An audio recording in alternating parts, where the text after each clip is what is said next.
मतामत तो बहुत किसी रही प्रकृत एमएलए आम जटणी कहीं ना क्या भरोसा होनी जहाँ पर भरोसा कर निराश करके जाऊँगी। बर्तमान चेयरमैन थे पूर्वतन चेयरमैन संग्राम किशोर राउतराय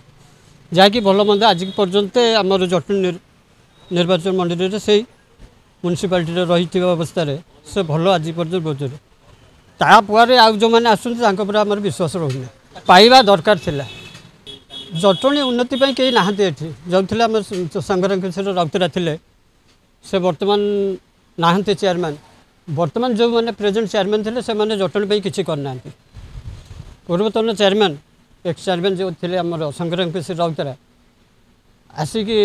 20 वर्ष हो गला से जटणी बहुत किसी कर ना कौन से एमएलए कर ना कौन से मंत्री आम ना कहीपर जो प्रेजेंट आमर कर ना कह जो दल भल जटणी करने को चाहिए उद्देश्य थी सी आसवाई भल।